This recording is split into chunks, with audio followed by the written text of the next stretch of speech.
اعوذ باللہ من الشیطان الرجیم بسم اللہ الرحمن الرحیم۔ سورہ ماؤن مکی صورت ہے، اس میں 7 آیتیں ہیں۔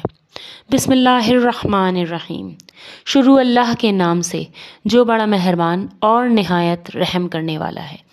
ارأیت الذی یکذب بالدین، کیا تو نے اسے بھی دیکھا ہے جو روز جزا کو جھٹلاتا ہے؟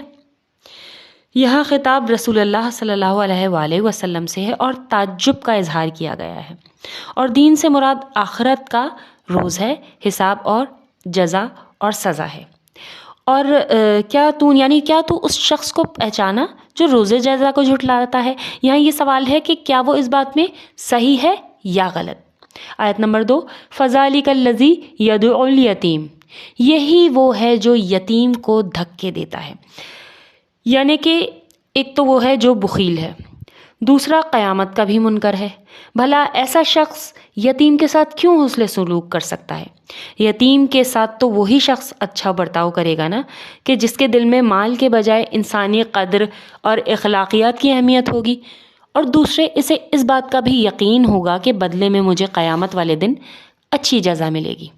آیت نمبر 3، وَلَا يَحُضُّ عَلَىٰ طَعَامِ الْمِسْكِينِ، اور مسکین کو کھانا کھلانے کی ترغیب نہیں دیتا۔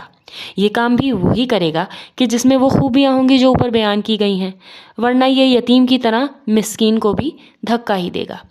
فَوَيْلٌ لِّلْمُصَلِّينَ، ان نمازیوں کے لیے افسوس۔ اور ویل جہنم کی جگہ کا نام ہے ایک، اور ویل ہے جو اپنی نماز میں غفلت برتتے ہیں۔ الذین هم عن صلاتهم ساہون، جو اپنی نماز سے غافل ہیں۔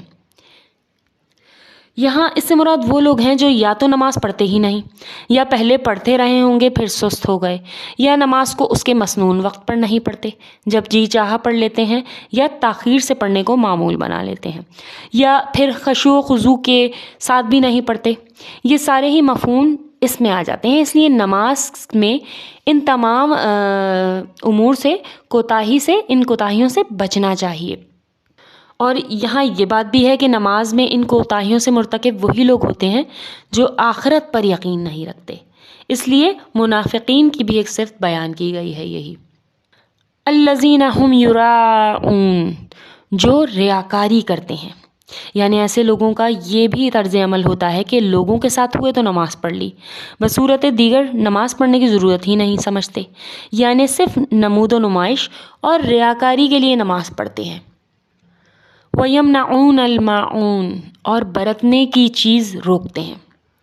یہاں پہ اس سے مراد زکوٰۃ بھی لی جاتی ہے بعض تفاسیر میں، کیونکہ وہ بھی اصل مال کے مقابلے میں بہت تھوڑا ہوتا ہے، یعنی 2.5%، اور بعض تفاسیر کے حساب سے اس سے گھروں میں برتنے والی چیزیں ہیں جو پڑوسی ایک دوسرے سے عارضاً مانگ لیتے ہیں، اور مطلب یہ ہوا کہ گھریلو استعمال کی چیزیں عارضاً دینا، اور اس میں کسی قسم کے دل میں تنگی نہ محسوس کرنا بھی ایک اچھی صفت ہے۔ اس کے برعکس بخل اور کنجوسی انتہائی بری بات ہے، اور یہ منکرین